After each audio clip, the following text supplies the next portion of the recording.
morning, students. We now are in lecture 20, and we will be talking about in this and the next lecture. I hope I can make it within 2 lectures. We will be talking about peritectic melting or peritectic crystallization, or incongruent melting and incongruent crystallization. Now, while I teach this, I can tell you, you have a lot of books which gives you the elementary, which gives you the logic, etc.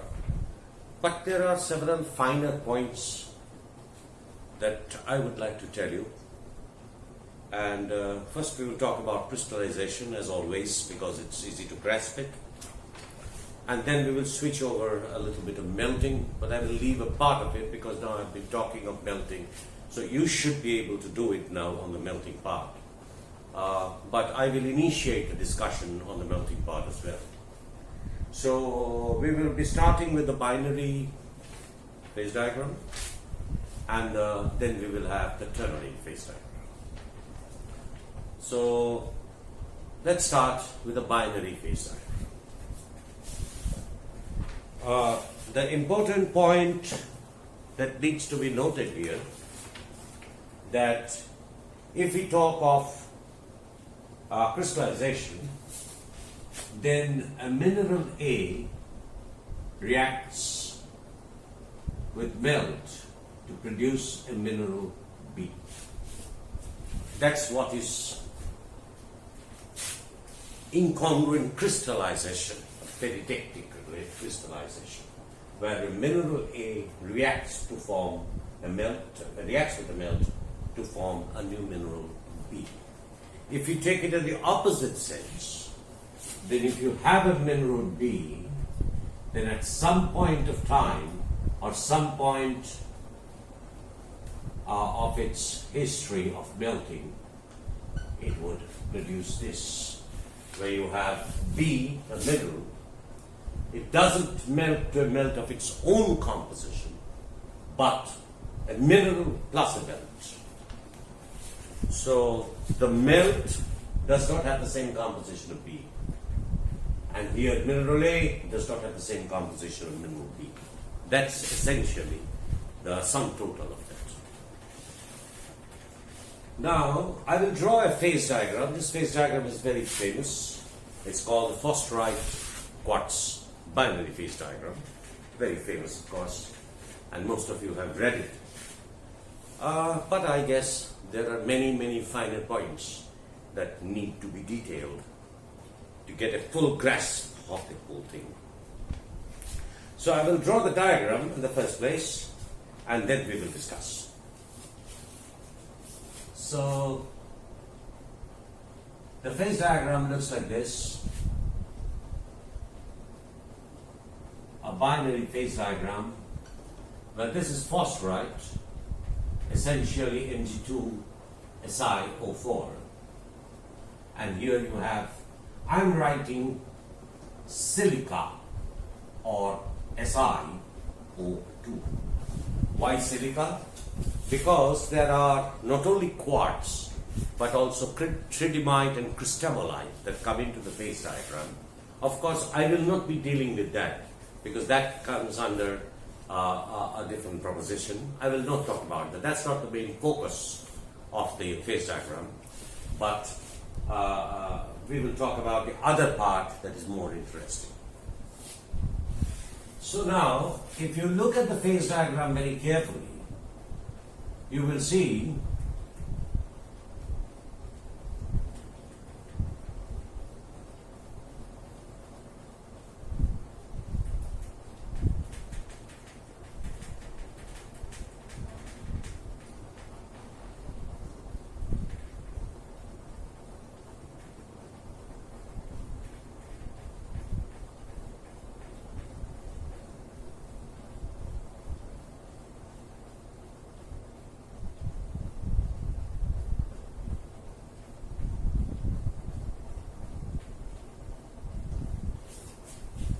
you will see that it is the pulse in most books. It's just horrible.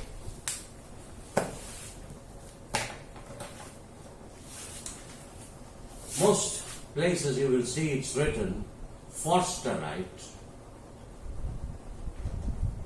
plus melt is equal to enstatite.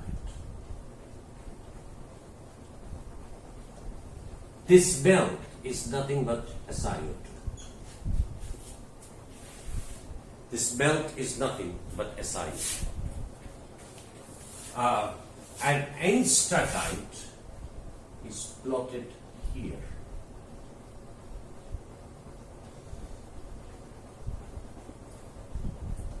Enstatite is plotted here.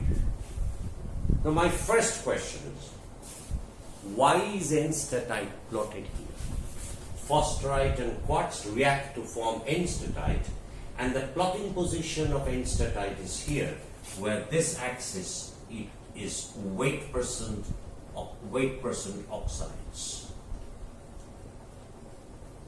Its enstatite occurs here.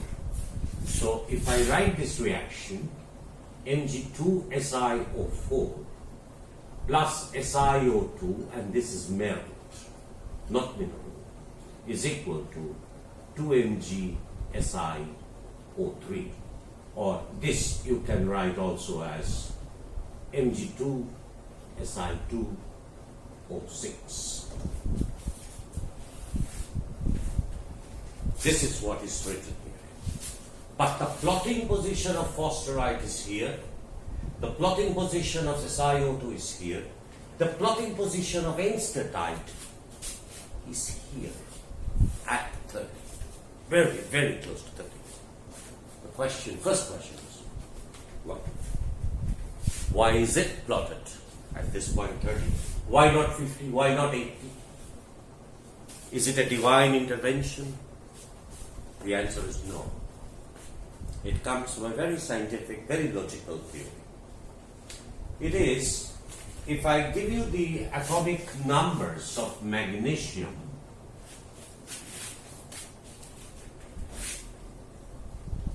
atomic weight of magnesium,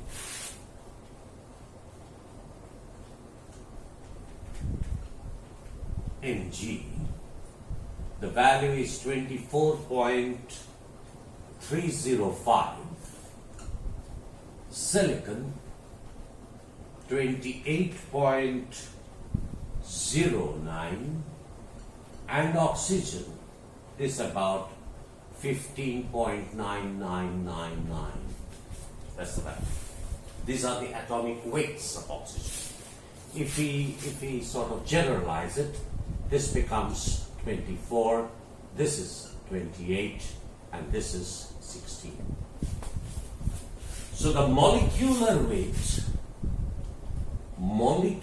weight of Mg2SiO4 turns out to be 2 into 24 plus 28 plus 4 into 16. And if you add this up, this value comes to approximately, not exactly, 140. If you do this for the molecular weight of SiO2, then the value that you get is 28 plus 2 into 16, and that is 60. So if I write 140 here and 60 here, remember, these are all weights, atomic weights, molecular weights. So you see here, 140 is to 60, the total is about 200. This can also be written as forsterite is to quartz in the proportion 70 is to 30. React to give you enstatite, Mg2Si2O6. So if I have to plot Mg2Si2O6 enstatite in terms of forsterite and quartz, then it should contain 70 of phosphorite and 30% of quartz. That is why this distance is 75 phosphorite and this distance is 30 quartz. That is why astatite, the plotting position of astatite in this binary diagram is close to 30. Slight difference, I have omitted the decimals. So this is the reason why astatite has to plot here. So similarly, you have similar phase diagrams with calcilite and quartz, and which produces orthoclase. So the plotting position, the important point here is weight percent. If I changed it to mole percent, then 1 mole of phosphorite reacts with 1 mole of SiO2. So the plotting position of this would have been 50 if it was mole percent oxides. So the plotting position of a mineral varies whether it is weight percent or mole percent. In this case, it's customary to use weight percent. That is why the plotting position of astatite is at 30. Because of this very relationship. It has got nothing to do. You see, if basic chemistry, the molecular weight of Mg2Si2O6, my God, is just killing me. This is 200. Of course, 150 plus 60 is equal to 200. Mg2Si2O6, you can also do it from here and check. That's not the point. What is the molecular weight of astatite? It is the important point is in what proportion is phosphorite and quartz are there in astatite, and that is 70 to 30. So this is 70 phosphorite and this is 30 quartz. Right? Fine. So we now continue with the discussion. This is valid not only for this, I mean all plotting positions work like this. Now let me first draw the diagram and then I will talk to you.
This is how the diagram looks like.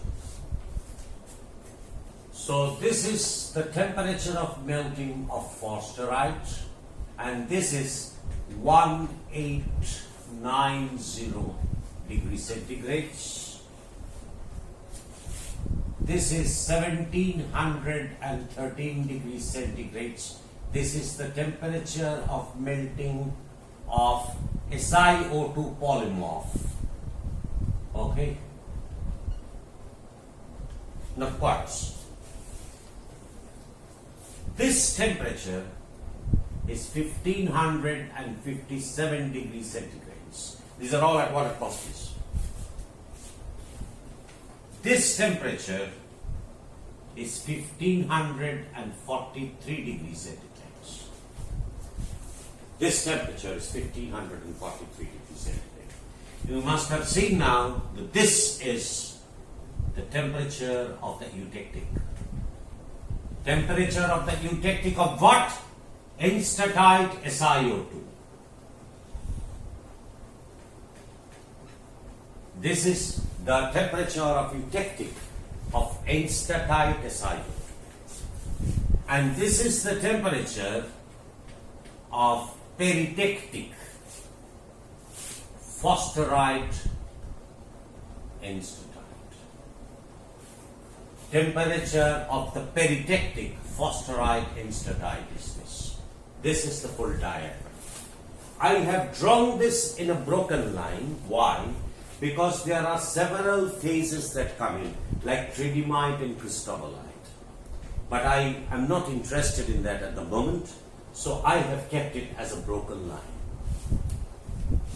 Out of this, in this phase field, you can see this is phosphorite plus liquid. This is SiO2 plus liquid. This one here, I'm not drawing it because it makes it very clumsy and I will have problems. This is enstatite plus liquid.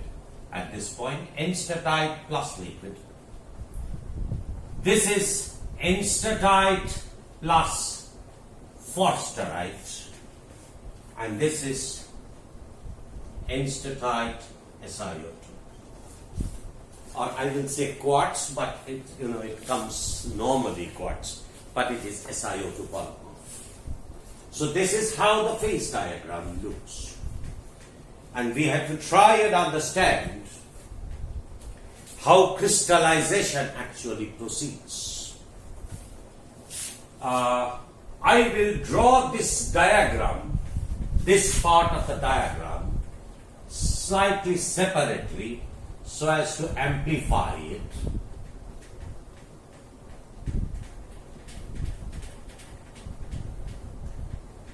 This is how this is enstatite plus liquid, and this is silica plus liquid, as I have told you, and this is forsterite plus liquid. If I look at this diagram, and this one here is enstatite, which I told you before, and this is at forsterite 70, silica 30. Forsterite 70, silica 30. Remember this. Forsterite 70, silica 30. Now we go over to the next point. I will tell you why, but I will take a diagram and draw a line like this. This line coincides with this. It divides the diagram into two parts. People say this is where you will get forsterite plus enstatite, and here they will say you get enstatite plus SiO2, and along this you will just get enstatite. So there are three parts to the diagram. This is the liquid field. That is written, that I'm sure your teachers must have told you, and you know it, that if on this side, if you have a liquid, which has, if a liquid composition lies between this enstatite compositional diagram and forsterite, you will have forsterite plus enstatite. If you have it between enstatite and quartz, you will have enstatite and SiO2. But if you have a melt composition on this line, you will get enstatite. We will see why this happens. Right? Okay. To start with, let's have a liquid L0 here. Okay? So this, you can see, lies to the left of this line, and this will correspond to a particular position in this diagram. Have you understood that? If you project this vertically down, it will plot somewhere on this diagram. So that means this liquid has so much phosphor, this much amount of silica, and this much amount of forsterite. Have you understood? So the liquid contains, according to this diagram, so much amount of silica and the rest this much amount of phosphorite, whatever the composition is. And this is the point, if you join the line, there will be a point here. Right? This is on one line. Now when you start crystallizing, obviously as you cool the magma, your temperature goes down, and here you have L1, and at that particular temperature you have S1. As always, on the liquidous surface, this is the composition of L1, which is almost equal to L0, but it starts nucleating the first crystals of phosphorite. And as always, as we know, that once you start S1 solid, which contains 100% phosphorite, then your liquid composition has to move in this direction to say another point L2, for which the solid composition changes to S2. Now, the solid composition is still 100% phosphorite, but the liquid composition has moved towards more silica-rich compositions. The liquid composition, the melt composition, has moved a little bit towards the silica side. That is, the melt has become a little more silica as more and more phosphorite crystallizes. And then we know we have this famous way of doing things. We draw a line and we write P, and this is Q. Remember? P and Q. And so P divided by P plus Q. P divided by P plus Q. What is P? P is S2 L0 and Q is equal to L0 L2. L0 L2. That is Q. So P divided by P plus Q is the fraction of the melt.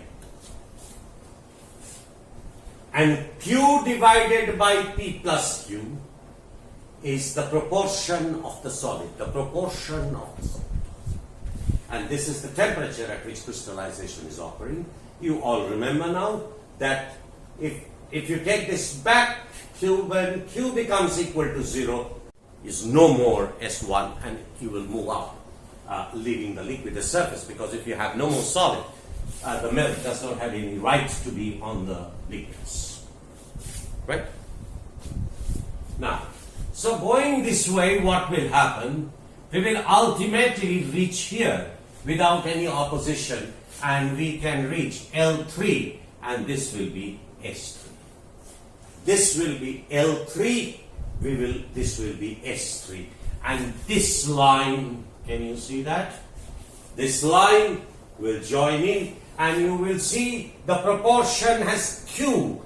The proportion of the length of P has been the same, but the length of Q has increased dramatically. The length of Q has improved dramatically. So Q divided by P plus Q.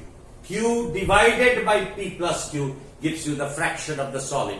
But the solid is still phosphorite in composition. But the solid is still phosphorite in composition and nothing else. All right. Now is the question. What will happen now, since the liquid has reached L3 and the solid is at S3? What will happen now? This is a peritectic point. Peritectic points means phosphorite, which was crystallizing not so long that it was growing phosphorite. Proportion was increasing in the magma, and the melt proportion was decreasing. So now at L3, the peritectic relations set in. That means phosphorite plus liquid Forsterite plus liquid, that means SiO2 will react to give you enstatite, and the proportion of this is 70:30. So now L3 and S3, S3 which was stable and crystallizing now is a little in difficulty, because now the thermodynamics says that S3 is no longer stable with L3, but now it's unstable with respect to L3. That means S3 plus L3 will react to produce enstatite. So the proportion of P and Q, so the proportion of the solid will decrease. The proportion of, have you understood? The proportion of the melt would definitely decrease. But you will grow a new solid, which is enstatite. So if you do that, so this will be the line along which any change will occur. Along the line, any change will occur. Why? Because it is at this point where the melt, olivine, and or peroxide or enstatite are in equilibrium. At no other position, say along this line, what is an equilibrium? Enstatite and liquid. Along this, forsterite and liquid. At this point, forsterite, enstatite, and liquid are in equilibrium. So the moment liquid L3 reacts with the forsterite S3 and you produce enstatite, you cannot leave the line. So you will be, all the reactions will occur at 1557 degrees centigrade. Till these two phases continue to remain together in equilibrium. So what will happen? The solid composition, the melt composition is here. So the solid composition now changes to S4. So what happens now, you see? Now you see what happens. This is S4. I draw a line here. What has happened? You see, enstatite has formed. Enstatite will form. So we now have to take this segment of the binary phase diagram. Only this segment of the binary phase diagram. Not this segment becomes invalid, because this is where enstatite is and this is where forsterite is. Together they should make 100%. Together they should make 100%. So when you take this point and draw it, so this will be the proportion of forsterite, and this will be the proportion of enstatite. And the liquid remains at this point. So now what happens? From S1 to S3, forsterite was the only solid in equilibrium with the melt.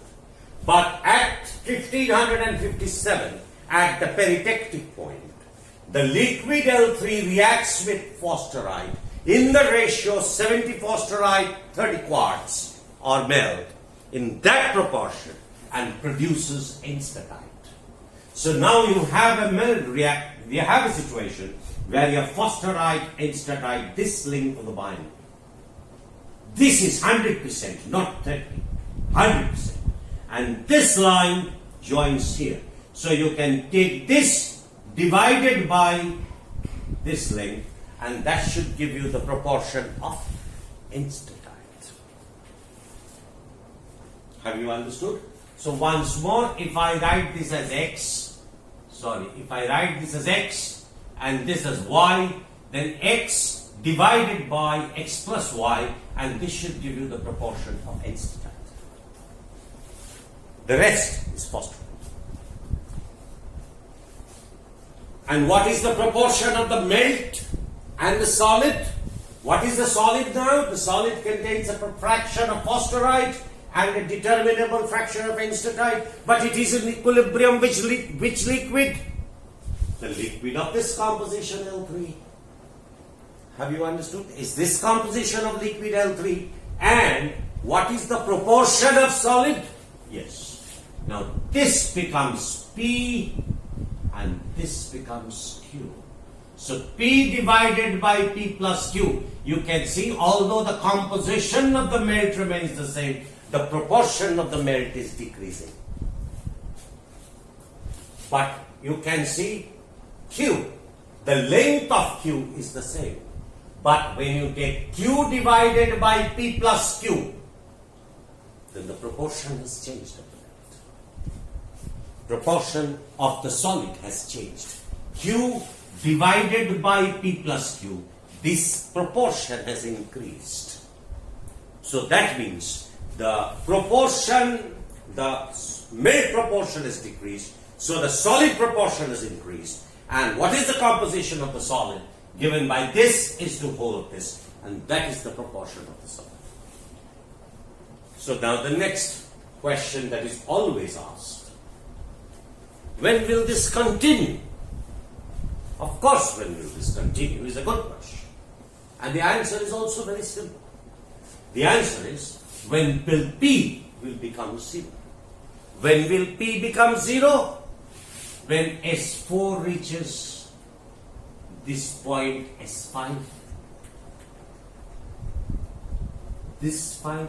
That is where P will become 0. What is P by P plus Q? P by P plus Q is the fraction of melt. So that is exactly where the melt fraction will reduce. So that is the answer. So the last liquid that will be here will be determined by P divided by P plus Q. Because you must understand, you can ask me again, sir, why is it not melt leaving L3, L4, L5? Why is it not leaving L3, L4, L5? Because of only one constraint. It is the one single point in the diagram where enstatite, fosterite and quartz are equal. That's exactly the point. That your fosterite, enstatite, quartz in equilibrium only at that point. So if a melt has to be in equilibrium with olivine and enstatite, and yet react with fosterite to produce olivine, the melt composition of olivine cannot change. The composition of the melt cannot change. It is static. But the solid composition changes. Why? Because fosterite reacts with the melt to produce enstatite. So the proportion of enstatite will increase. The proportion of fosterite will decrease. As you move this way and you take this proportion, so the proportion of fosterite will decrease. But that of enstatite will decrease. Of course, because fosterite 70:30 is reacting with the melt. So this is what happens in this diagram when you have a liquid composition here. This is the point where it is, and this is a major point, remember. This is a major part of the diagram is this. So for all melt composition towards the fosterite end of this will have this fate. Will have this fate. The melt will not be able to move from the peritectic at all. Because that's the only point where fosterite, enstatite and liquid are included. There's no other point in the phase diagram. Here fosterite plus liquid, here enstatite plus liquid, here silica plus liquid. Only one point where the fosterite liquidus and the enstatite liquidus join up. So the liquid composition does not change, but the liquid proportion decreases. And the solid proportion increases. In the solid, the proportion of enstatite increases because fosterite is becoming conjugated. So this is the first part of the diagram on the left. Now we will talk about, just give me a little time, I will.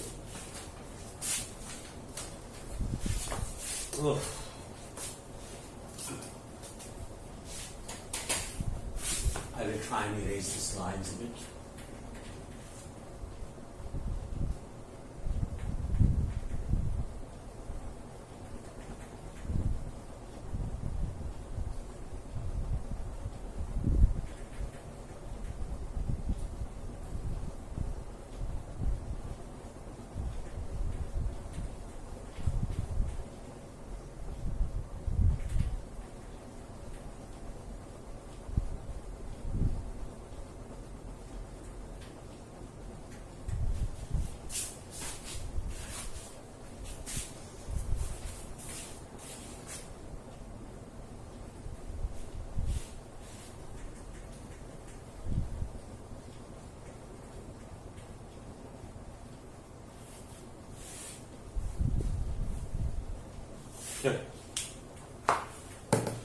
Now we take, so this we call case 1.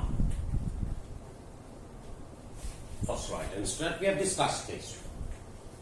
If you have any questions, you can send it to me through Google.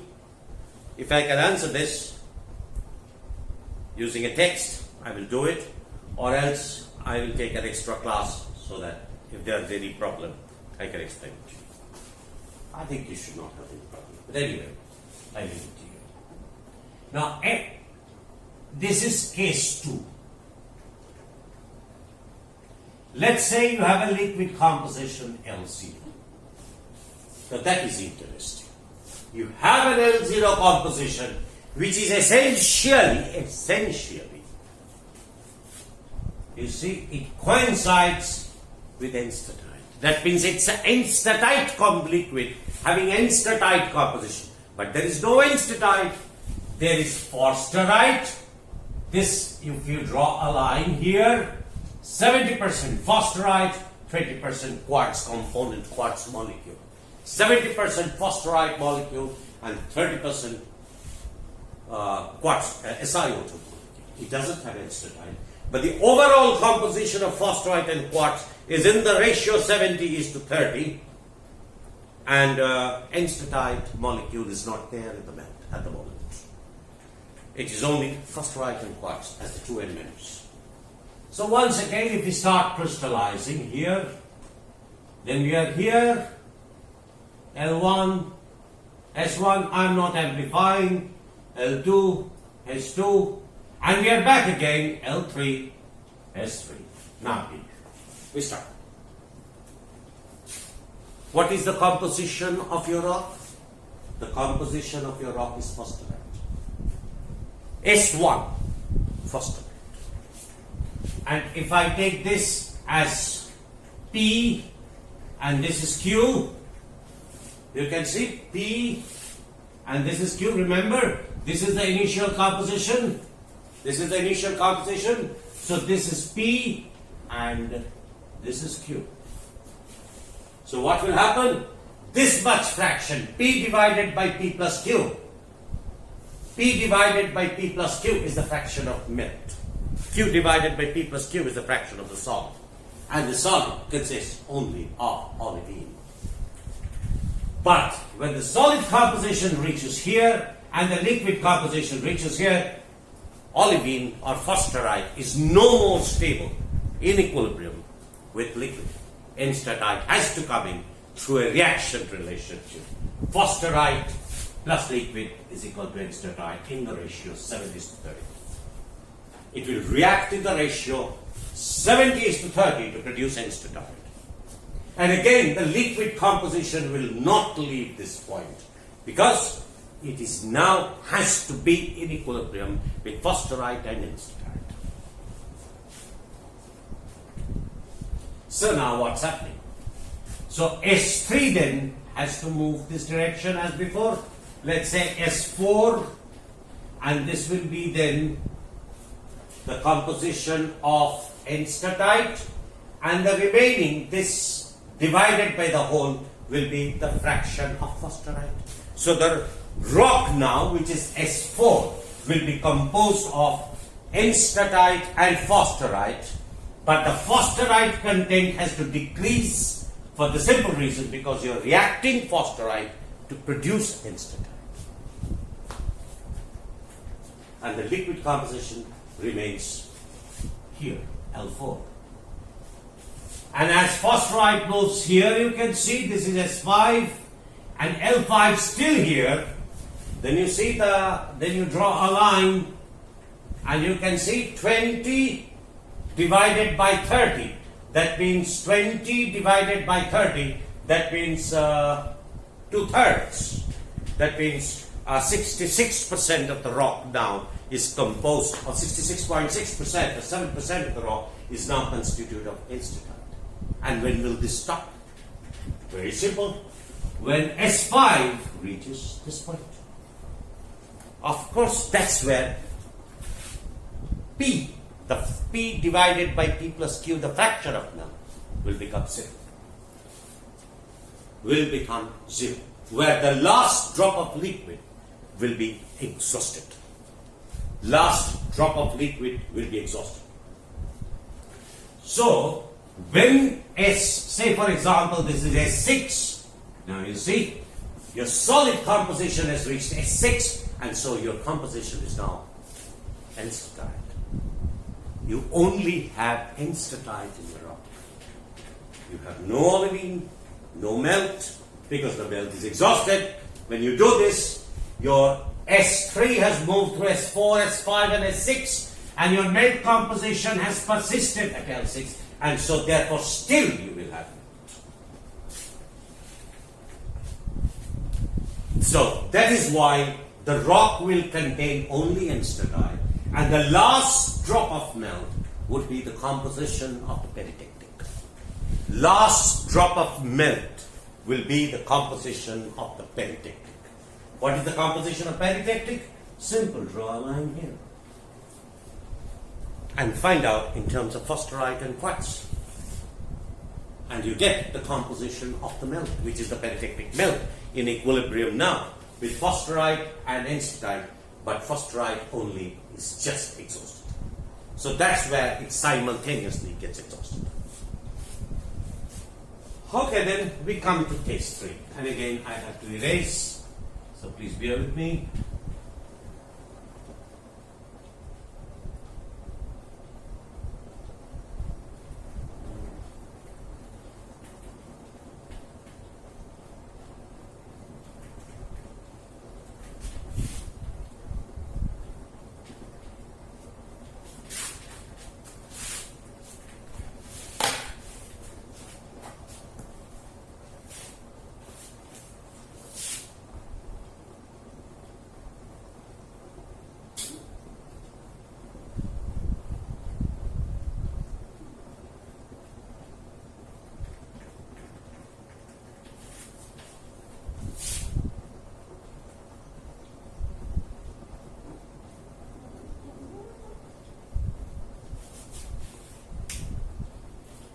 Now, we will discuss case 3.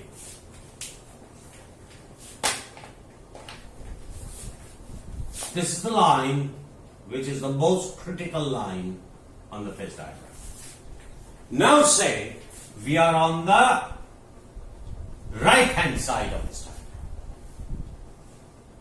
Now, I can have a liquid composition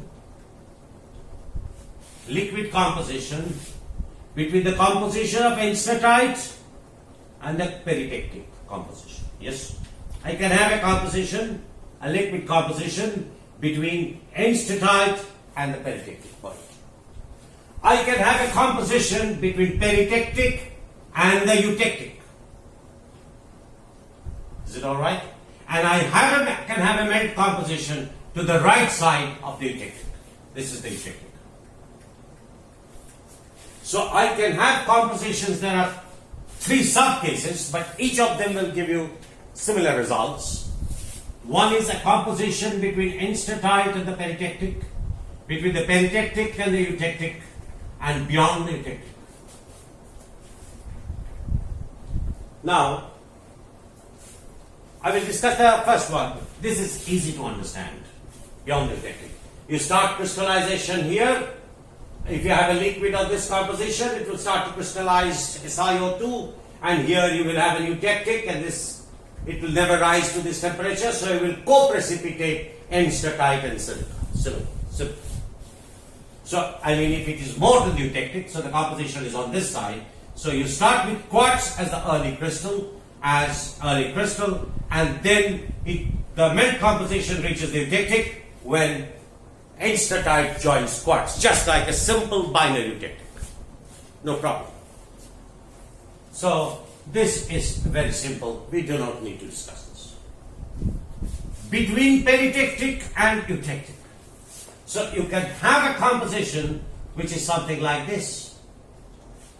So what will happen? Again, you are on the enstatite liquidus surface. So you will crystallize enstatite. When you crystallize enstatite, solids will start to crystallize. and then you will reach the eutectic, and then it's the same as a simple binary eutectic system between enstatite and quartz. No phosphorite, enstatite and quartz. So what is the difference between this and this? This one and this one, what is the difference? For this, the early form crystals will be silica, followed by enstatite silica. For this composition, the first crystal would be enstatite, followed by enstatite crystals. That's the difference. But ultimately, all of them reach the value of the liquid that will be exhausted would be the liquid of eutectic composition. The complication arises here. Enstatite, peritectic, and this is what I will discuss at the moment. This is what I will discuss at the moment. So now,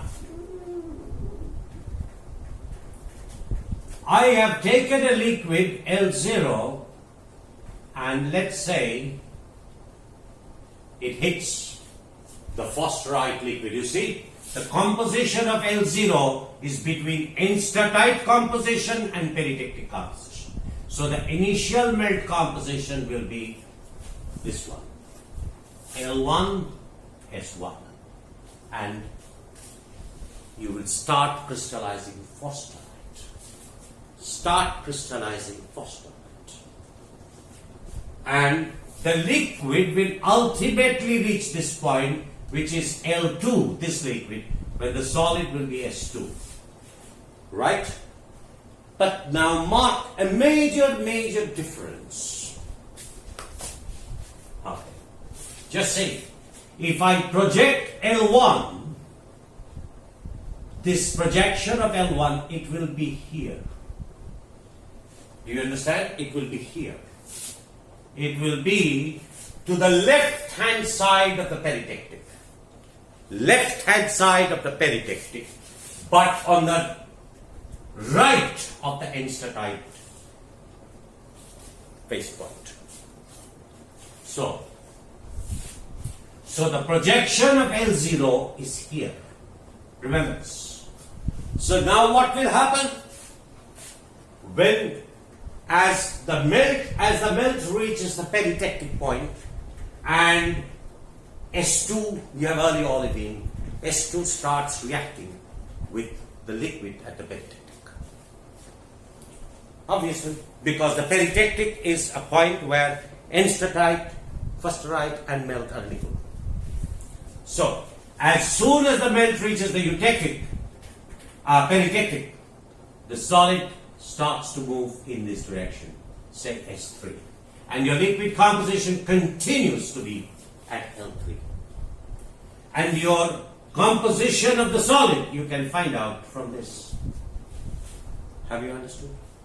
And this goes on till you reach this point you see here.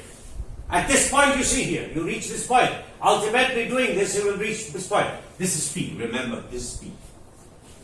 And this is Q. Remember, this is Q. Now, remember, P is still here. P is still here, and this is Q. Have you understood? This is Q. Your P is still here. So what is happening? P divided by P plus Q is increasing. It's decreasing. That means the melt fraction or the proportion of the melt is decreasing. Why? Because olivine melt is decreasing, but the solid is increasing. Phosphorite is reacting in the ratio of 70:30 with quartz to produce enstatite. And in doing this S3 composition reaches here, your L4 still here. Here, you have no phosphorite. At this point, your rock only contains enstatite, no phosphorite. Not a single grain of phosphorite, because you have reached this point. Since you have reached this point, there is no phosphorite. Now, if there is no and So it contains 100% enstatite rock. From 100% fosterite at S2, at this S4, it is 100% enstatite because all the fosterite has been consumed, or enstatite has been formed through a reaction between fosterite and melt. That you produce enstatite. In doing so, all the fosterite is exhausted. Now, the peritectic cannot. This point, the melt, has to leave this point. Has to. Why? Because now the equilibrium is between melt and enstatite. Enstatite, because there is no fosterite. All the fosterite has been reacted out to produce your enstatite.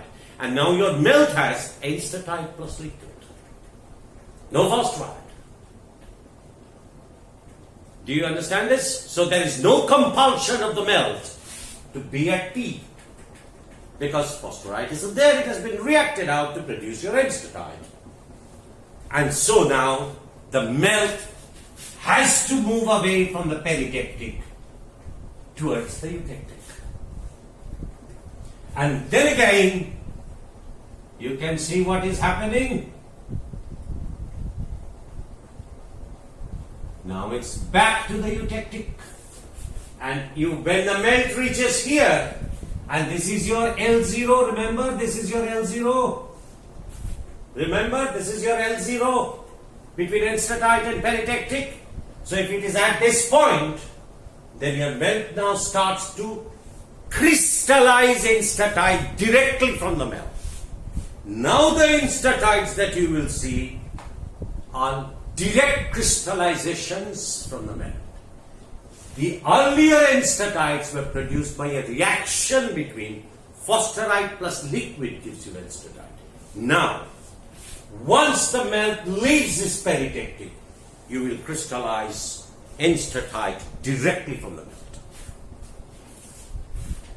And obviously the liquid will not end up anywhere, but end up at the eutectic. Quartz will join in. So, quartz will join in. So, you started with fosterite. The solid and the liquid composition reached the peritectic temperature. At this, the olivine became unstable, reacted with the melt, and began converting to enstatite, and in doing so, olivine was exhausted out. And you had a situation when the solid reached S4 that you have only enstatite and melt. At the moment you do it, the melt cannot be at the peritectic. It has to move into the liquidus because that is where enstatite and liquid are in equilibrium. Moment you do this, enstatite crystallizes directly from the melt. In addition to those enstatite which it carries from its past history of reaction through olivine. So in this rock, there will be two types of pyroxenes, enstatite. One, those are formed due to reaction with fosterite, and the other ones that are directly crystallized from the melt. And ultimately, of course, silica will be joined at the eutectic. And again, like a simple eutectic, your points will move in. This I have told you, it just now starts to behave as a simple binary eutectic. So that's the catch. What is the catch? The catch is important. That these assemblages will be produced depending upon the composition of the magma.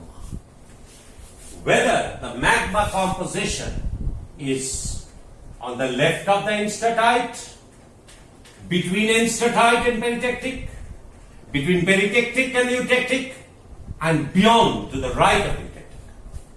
That will determine what will be the assemblage, final assemblage. It will also determine what will be the sequence of crystallization and reaction in the rock. It will also tell you that what will be the crystallization history and what will you get ultimately from your binary baseline. Right? So we can talk of melting in the next lecture. Right? Thank you very much. If you have any questions, let me know.